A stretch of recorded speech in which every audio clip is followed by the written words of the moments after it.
All right, I am going to go ahead and get started.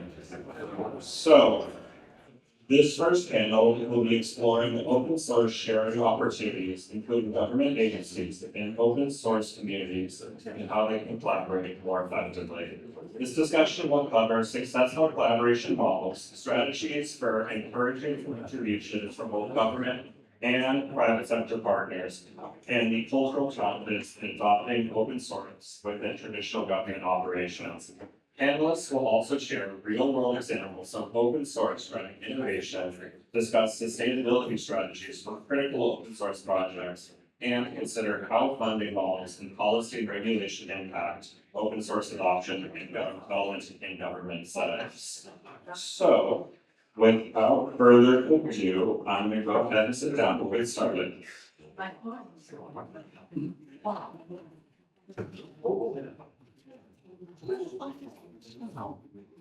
All right, so the first question I have is for Tony and Allan. What are the benefits for governments encouraging private sector contributions to open source, both in terms of new code and contributions to existing mastering projects?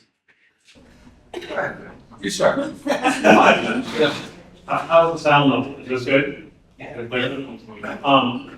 I worked, so unlike a lot of the discussion today, I worked at the state level. So I ran the Child Welfare Project in California, which is about $1 billion effort to do open source software in the public sector. So that's the glorious part of it. We made a beautiful mess of all of it, right? We did everything within code. A big part of that was the relationship between the state and the private sector partners and lining up success criteria and requirements that actually made everyone able to do it successfully. So all the good intentions were there, but the ability to actually do it and ask the right questions weren't there. So there were no requirements that required the system integrators and the partners to contribute back to the community. There also were no overlapping requirements or even incentives that said if collectively 4 or 5 partners did well, then everyone benefited from that. And so even though we tried to ask for collaboration, we ended up with corporations that had success criteria, that individual success criteria, like who over everything. So my recommendation is that procurement and policy as a bridge between the public and private sector is where a lot of work is possible. And we need to really think about what helps our private sector partners be successful in doing the thing that we wish. And so it's not so much the details of how you do open source development. It's more, are they even lined up to an outcome that says we have a shareable system and that they make money doing that. And 2 companies can both make money if collectively they have something of value. So I know that's a big broad brush, but I think that this type of topic is a deep well, but a lot of it doesn't get addressed effectively, so I'm interested in hearing some thoughts about that today. So for promoting contributions and promoting activities, so first is removing the barriers and then promoting contribution. Removing the barriers, this is one of these things that I think we can take a moment to look behind us and give ourselves a little pat on the back. That I think we're a lot further ahead than we were even a few years ago due to work from people in this room. Call it Jordan's work in getting this not only in an agency the size of DHS, but across the federal government, across DOD, just saying, hey, tell your lawyers this is okay. And getting this sort of baked into general top-level policy. And the second piece is success stories. Hey, this is something that another agency has done, and it worked out really well for them. I know I was taking notes in the last lightning talks because the more we have of those great success stories, the more you can customize it to the manager that you're trying to win on and the employee. And then the second piece is what are the things that we can bring to the table for this? So the first piece is actually sort of saying, how do we get anyone to participate in an open source project? Which just make it a cool project. But that is the way that you get contributions is make it important and mission driven. And the good news is that in the federal space, we have that. and so excuse me, in the public sector space, we have it, right? We are serving the vision of the people. The other area where I think we can work on it, wearing our public sector hat, is in the boring stuff, right? Raise your hand if you really look forward to logging in and saying, what are bug fixes and what are security patches I need to work on this project today? No, right? We do features, right? We want the cool stuff. Government actually does have the support to say our mission is to make sure these systems run well, they run effectively, and since I'm from CISA, security. And so we can really emphasize that in our contracts and in our top-down measures. So you mentioned success. How would you say that you measure success in terms of those contributions, and what incentives might you be able to introduce to strengthen that collaboration? I'll take a crack. I think that measuring tactical activity, although valuable, is one thing. Like, how many lives you put to check in, did you do this behavior, did you do that behavior? I think measuring against the actual objectives sometimes gets lost in the mix, like we get lost in the weeds. And so if the objective is to have a system that can be shared, or have a system that's open at the end of the day, are the partners progressing toward that, right? So these are more outcomes-based measurements. Or are we measuring that? And is that in any way built into any measurements that make sense? And often that type of language is just absent in contracts, and it's also an absence in practice inside government. The other one I want to touch on briefly, the incentives. I think that incentives, they may not be requirements, because it's still going to require one partner to do something when they don't have all control of the factors. So you can't require one company to succeed at something that is dependent on another company, or at least it's difficult to do that. However, you can do things like accelerators and monetary incentives that say, if you collectively get an outcome, like everyone involved benefits. And so it doesn't too tightly couple the partners, but it makes it possible for them to act in a collaborative way. And the experience I'm thinking of is we tried doing modular contracting, and so we had more than a dozen companies involved in this large project. We didn't actually have any incentives that of the nature I just described. We didn't have any of that in place. And so all the cheerleading and all the asking for collaboration in the world, all you did so far, but the actual way that the companies make money was never lined up to that. And so we struggled against the tide the whole time, and we tried to do culture, but it was an add-on rather than being intrinsic against the money. So that's what I think of that. I literally wrote a dissertation 15 years ago on trying to figure out how we can measure security. Unfortunately, the field hasn't really advanced much in the last 15 years. So probably worth a whole separate panel rather than delving into metrics, but maybe someone else on the panel has better thoughts on metrics. Cool. All right, well, moving forward, I have a question for Karen, which is around open source software is often seen as a pathway to more ethical technology development. Can you share an example where open source has helped drive ethical innovation within a government or maybe a nonprofit setting? Oh my gosh, there are so many. And one of the exciting things about free and open source software is that it's both top down and bottom up. So if we look to what's happening in Europe with the Global Code initiative, we see that across Europe we have these amazing initiatives where open source is being deployed in amazing transformative ways, and at the same time, specific examples, right? EU governments using Matrix instead of Slack, things that help with privacy, things that help with better collaboration. Examples are the developer community in Italy that's come together with the government around that. So really exciting stuff. And then bottom up as well, which is really exciting. Like something that happened really right here in the United States. I'm interested in software freedom mostly because for commission I was born of it. And I have a piece of defibrillator, but I can't see the source code too.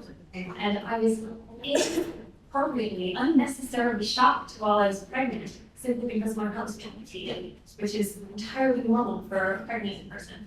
And I see other people who probably have babies also And again, it's a good example because through no ill will of device manufacturers, my device may not have been improved. And so my buddies in the insulin pump space, so my friends who have diabetes have done amazing work, basically using a security vulnerability to take control of their own insulin pumps and creating amazing open source that then can be deployed for other people that, that across the entire diabetes community, and suddenly kids that have been in the nurse's office every day have completely different software. So amazing stuff, and now prototypes have arisen from that work so that that software can be improved. And then even further, now the medical device manufacturers are evaluating and using closed insulin delivery. So open source has this transformative from the top and from the bottom of it.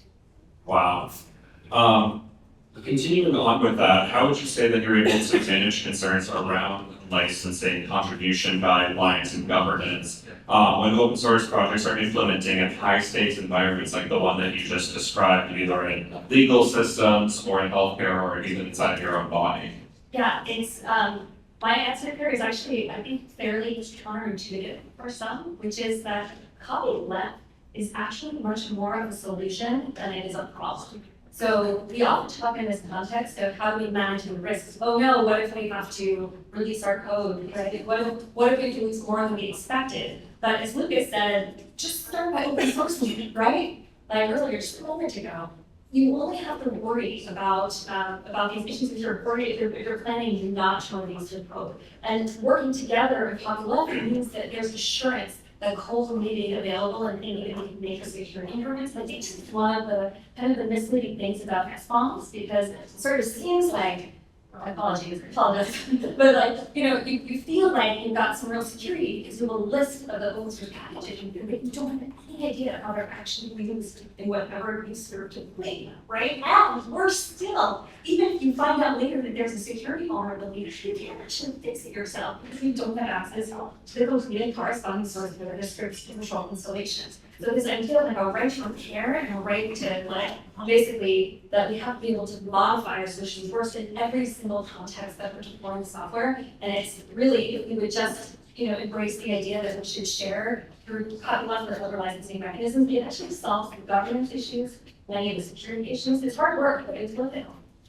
That's awesome. I appreciate you mentioning SBOMs because going on to our next question and targeted at Allan, with government's reliance on open source software increasing, how do you address concerns around security, particularly in highly sensitive or critical infrastructure? What role should government play in auditing or ensuring the security of open source tools?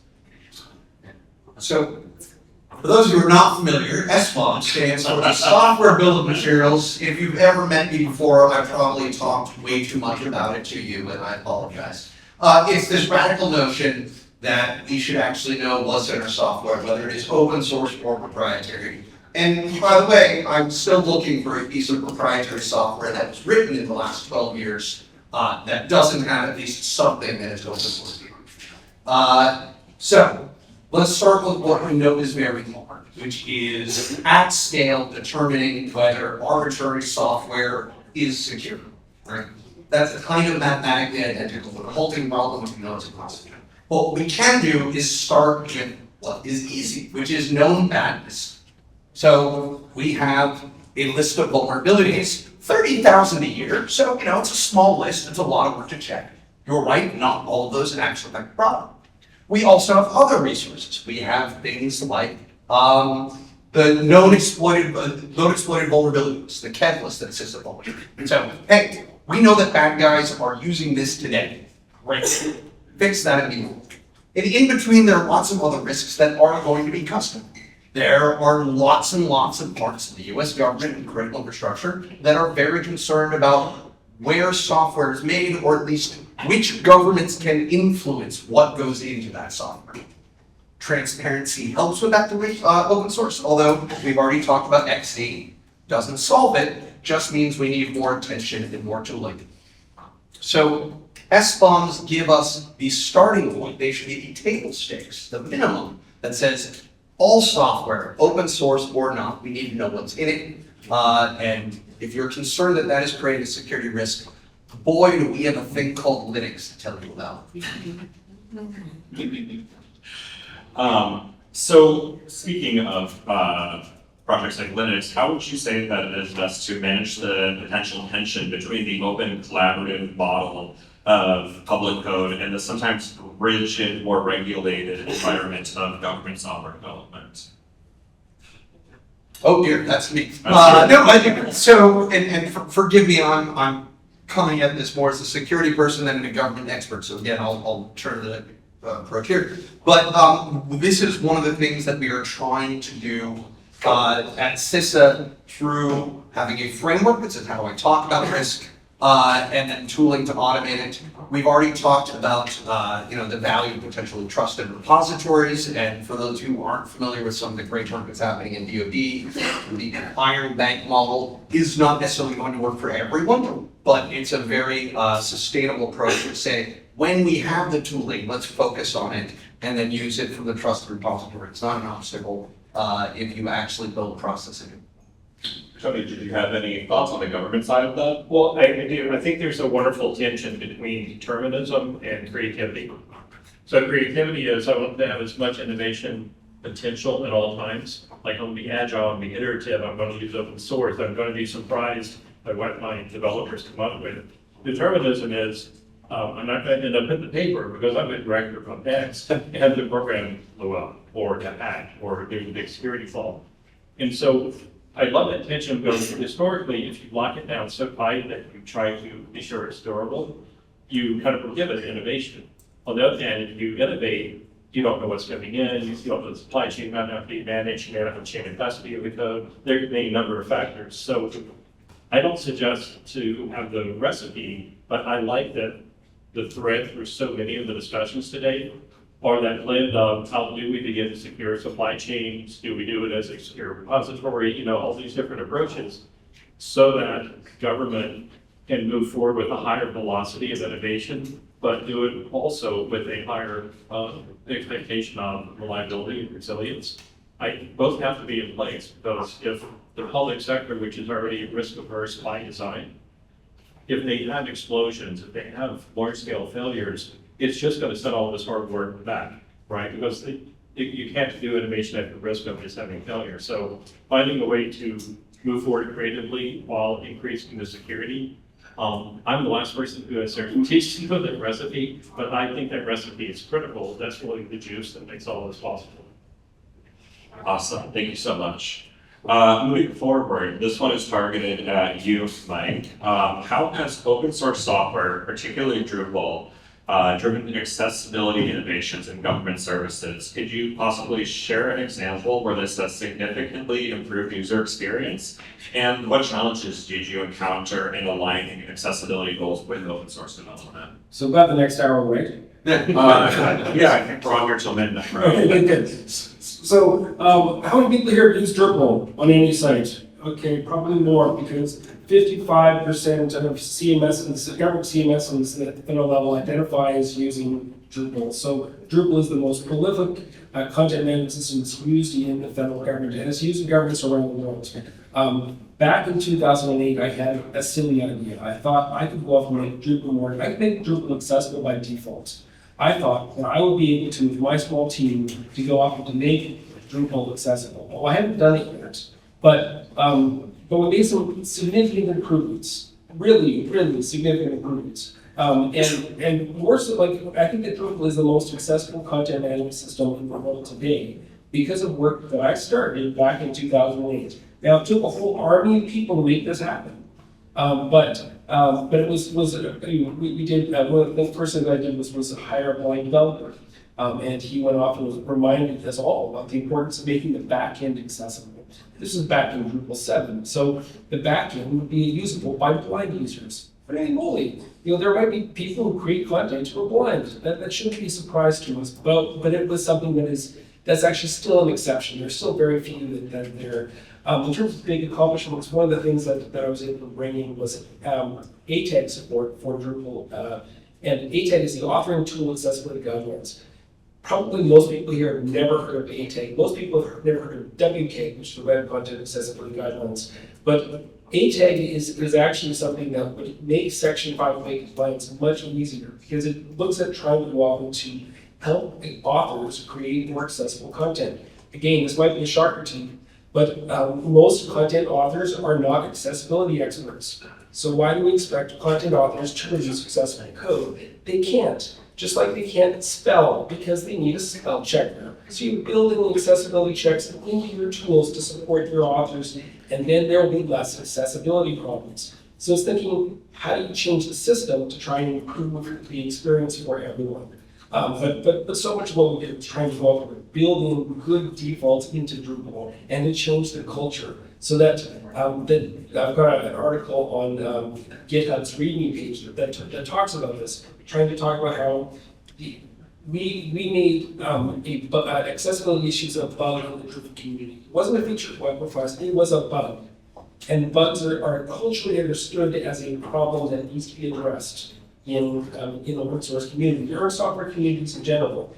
And by making this a bug, and by getting the support from Dries and the core team of developing Drupal, and making this part of the core gates and part of the community, we were able to go out to embrace accessibility as part of one of the things that it means to be accessible. So we've also looked at expanding this out. So there's accessibility efforts with our events, both at an international level, the DrupalCons, as well as the local levels. Again, it's not perfect. It's about being better today than it was the day before. How do we try and get good as our communities, as inclusive as we can, and try and find ways to work globally to try and address these issues. So I think that we've done so much in terms of setting the good defaults, with which everything is built. Because any of the sites that use Drupal will go and use Drupal's templates and Drupal's infrastructure. Even if you're using the headless implementation, you're going to use the Drupal backend. So those accessibility defaults and accessibility work is going to be included in what you get from starting with the Drupal platform. That's awesome. I know you talked about a pretty long timeline there of trying to continually make Drupal more accessible. What would you say were the biggest significant technological or cultural barriers you faced when pushing for greater accessibility in the open source project? So I think the example that I most often bring forward is in Drupal 8, there was a contributor. His name was Vincenzo Romano. He was a high school student, and he, between finishing high school and university, contributed to the Drupal community. But I looked at his contributions. I looked at the contributions of 400 other people that contributed to the Drupal community. And this single blind Drupal developer, he was a smart kid. He's doing his PhD now. He's probably finished his PhD. But this one kid contributed more to Drupal's accessibility than all the governments in the world combined. And if you consider the amount of investment, the millions, if not billions of dollars, which governments have spent to invest into Drupal, and how many governments around the world have accessibility as a top goal. If you've got one blind kid implementing this out of high school, there's so much more we can do to shape and send this correctly. So we want to go off and mention DITAP. So DITAP is a program that Civic Actions has been delivering for a number of years. We've actually now got the contract to go out and reframe DITAP. And part of that is we want to go off and look at open source and try to include procurement officers so that they can understand why open source software, how do you pick vendors who know how to contribute back? How do you change those dynamics so that we're not just buying open source software for people to use, but we're choosing vendors who are contributing back to the community. We're real leaders in the space and helping to make sure that government software is able to meet needs of today and tomorrow. And if anyone here is interested in going off and learning about how you can go and incorporate open source into procurement, if you've got experience or ideas or things you'd like to suggest, please reach out to me. I'm very open on LinkedIn and other places, so you can reach out to me there. Wow, thank you so much. All right, moving down the line, David, I have a question for you around emerging technologies like AI are increasingly closed source, with big players like OpenAI leaving the open research space and entering a for-profit business model recently. We are also simultaneously seeing an exponentially increasing compute cost in training these models, which creates barriers in government and university participation. How do you see the intersection of these factors with public needs? Big question, can I pass? I'm the director of the Open Source Program Office at George Washington University. AI is exactly my expertise. I'm also just started there 10 months ago. Lorena is the faculty director of the hospital who wrote the grant to bring me on board. My previous life is government data engineer, working in defense and implementing open source or implementing AI systems. So I went from like clearance, secrets, can't share to now I love it and get to share. I have a 3-year-old. I just want to talk about how do we share better. Going back to the question, the giant question of AI.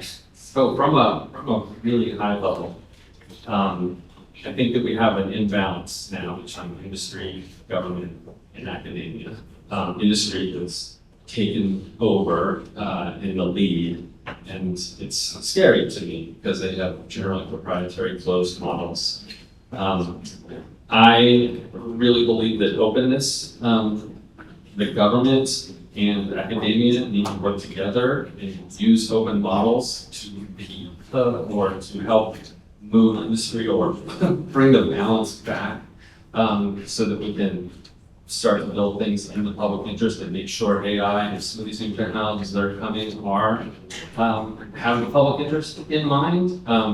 They're starting to do some good things. NSF has some really nice grants. One is the National Artificial Intelligence Research Resource Pilot, and there is the National Inference Fabric.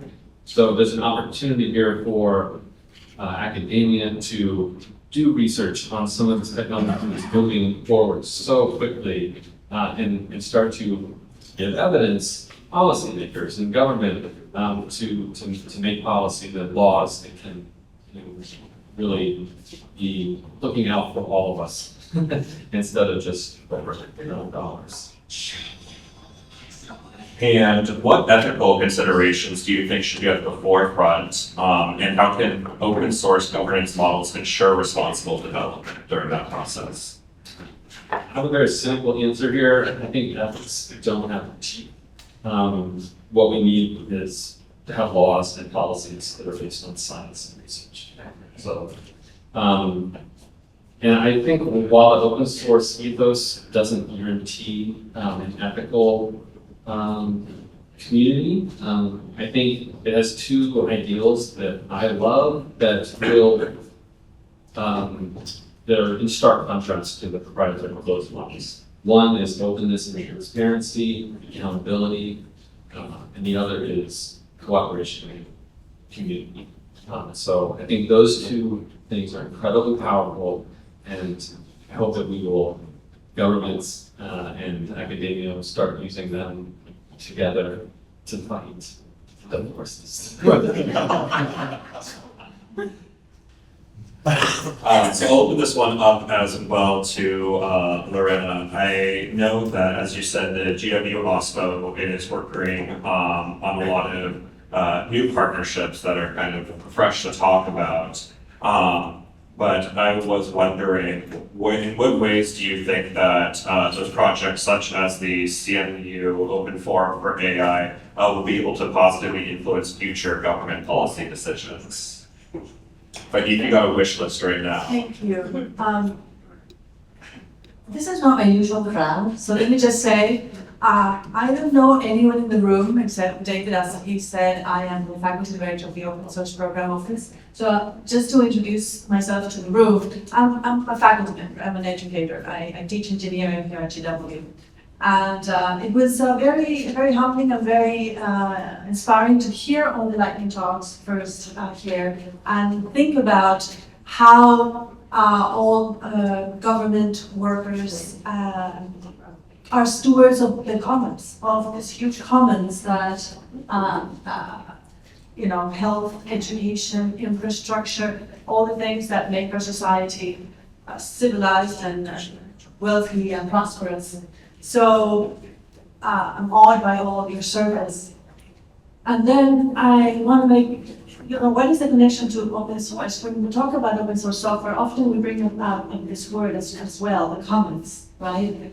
And so what I before I get to your question, what I did want to share with you is a thought I was having earlier about what it means when we talk about openness. And we often are here talking about the software bill of rights, or the technologies, or bug fixes and whatnot. And I, as an educator, began worrying and thinking about open source from the point of view of education. Thinking that open source would make education richer, that openness is a feature in education that makes us able to produce knowledge together in a way that we're not able individually.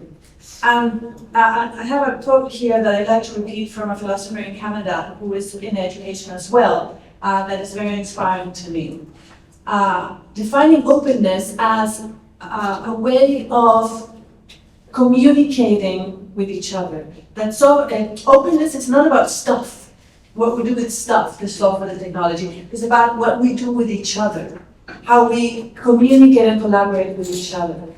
And so thinking about those things, going back to your question, in artificial intelligence right now, we have huge challenges. The Open Forum for AI, which is one of the initiatives we're participating in as an academic hospital, is seeking to answer some of those questions about what does it mean, what does openness mean in the context of artificial intelligence. Recent reports in terms of the foundations for making regulation in AI in the US government have come out with conclusions that say that, well, they don't know really whether to encourage regulation, to encourage open source, and that we need to monitor, we need to learn more, and in that challenge, academia, of course, can play an important role. Bringing deep thoughts about what it means to do things in the open, why it is an added value when we are protecting the commons and providing stewardship to the commons.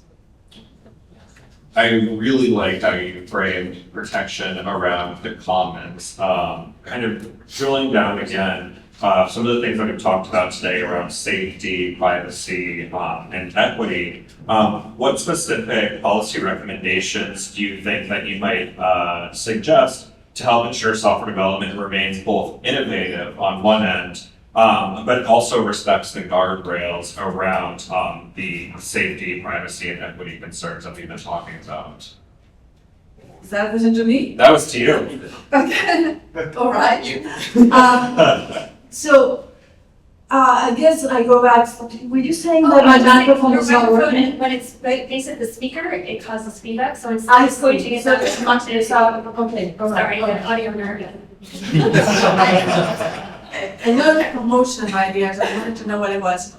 I think all in the room will have a feeling or agree that open source, working in the open, does provide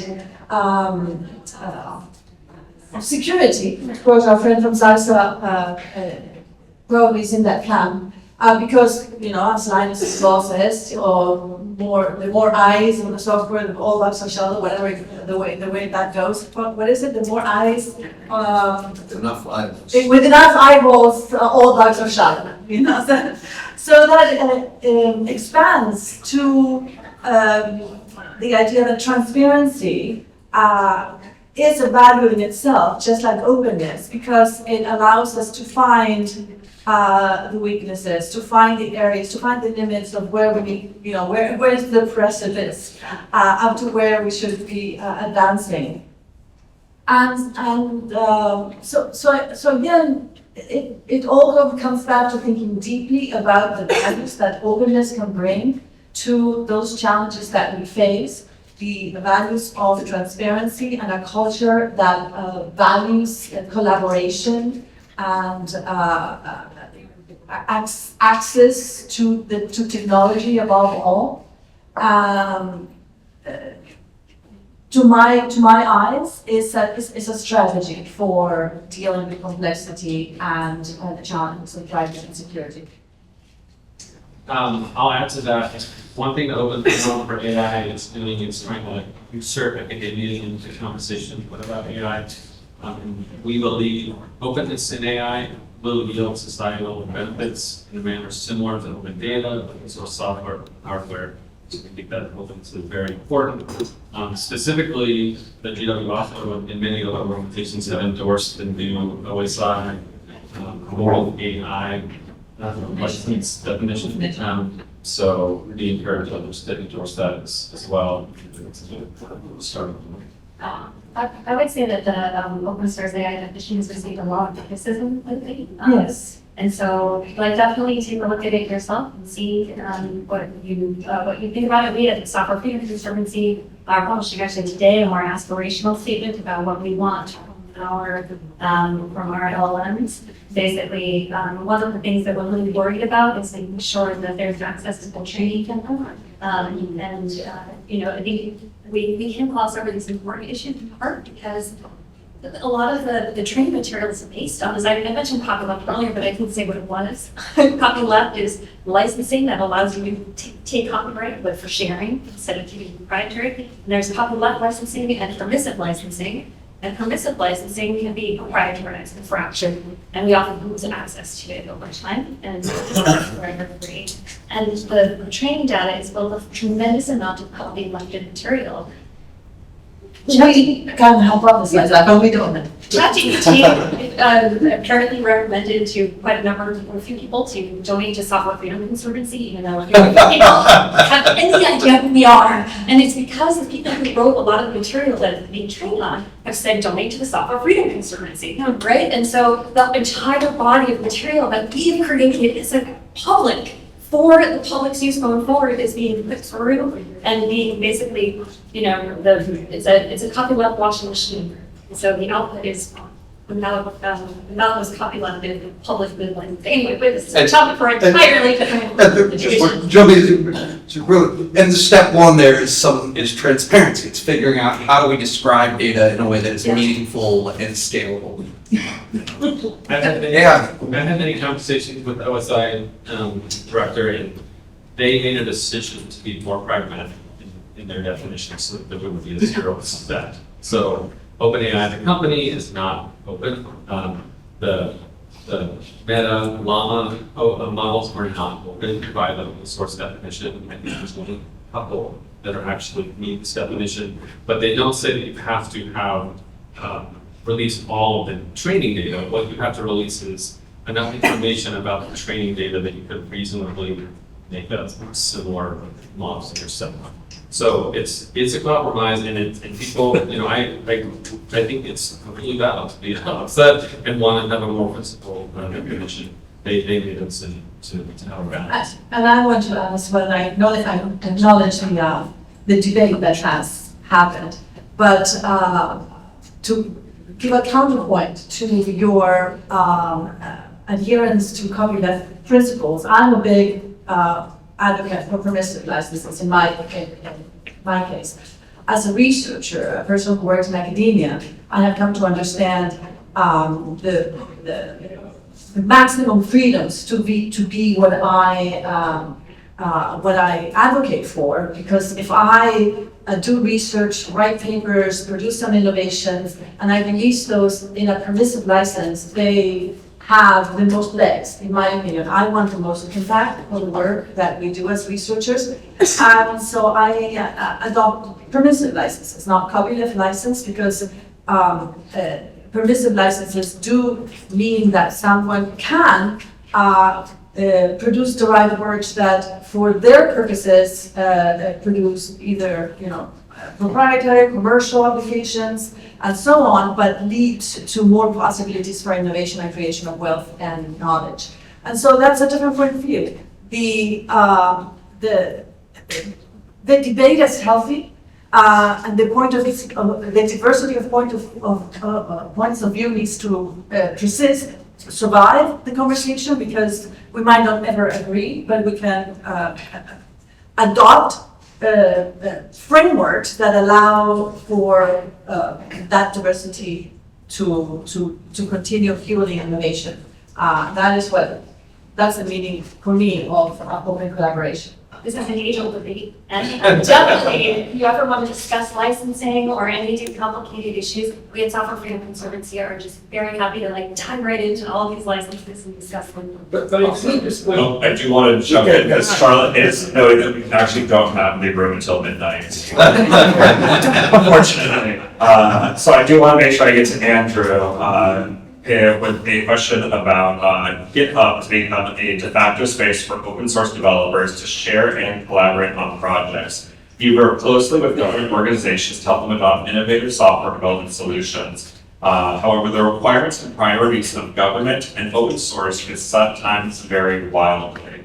In what ways do you think there's common ground, and how has GitHub been able to bridge the gap in places that there is not?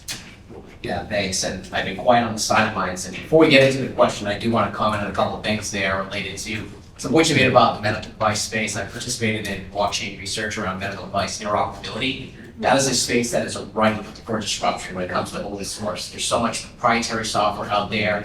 There are no interoperability standards, or the ones that are in development simply are taking too long to be developed, and it's critical to the health and safety of folks that you have to rely on them. And then there's some interesting points around AI as well, because it's different perspective, obviously being on the vendor side. Obviously there are challenges with AI and the ethical use of AI, but fundamentally AI is changing the entire developer experience. At GitHub, we have a pretty ambitious goal to empower roughly 1 billion developers over the next decade, and AI is ultimately going to be a way to do that. And if we look at, going back to your question, how government is using and leveraging open source, there's so many success stories today, and many of them are here in this room. I think we wouldn't have this event without the apparent value that we see in open source. The list goes on and on across the federal government, the state and local government. You look at the VA, CMS, state of California, DHS, I could sit here for hours, and pretty much all of them have some sort of initiative to leverage open source or empower themselves to ship open source out to the community. But there are also many challenges. I think there was a study recently by MIT that equated programming languages akin to building puzzles rather than actually learning a spoken language. And so many different agencies still think the way that they're building their puzzles is super secret squirrely and no one else should be able to do it the same way they do. But the problem is, it's not necessarily rocket science to do so many of these different things, and open source solves all of those challenges. And so we see AI as a way to kind of close that gap or bridge that gap between a lot of government organizations that are reinventing the wheel and stopping and starting and stopping and starting the same projects over and over again, all to accomplish the same task. And so while we definitely have a different perspective on AI, we agree that there's challenges there. We also see it as a way to fundamentally change how organizations are going to build software and establish those open source program communities. Awesome, thank you so much. And if I could add a word about GitHub, I use GitHub quite a lot, and I use it with my students as well. So one thing that we don't talk about is how GitHub has so brilliantly encoded in the workflows for communities building software together, the coordinations of distributed teams. And that for me is an example of what I said earlier, which is it's not about the stuff, it's about what we do with each other. In GitHub, what we do with each other is like becomes a coordinated dance that's just perfectly choreographed, because the platform has provided those just well-designed workflows that I don't think it was, I think it was a bit of a stroke of luck how it became so well, how it materialized so well, the coordination that already existed in open source development teams. Awesome, thank you so much. All right, we are at time, so could I please get a round of applause for our panelists?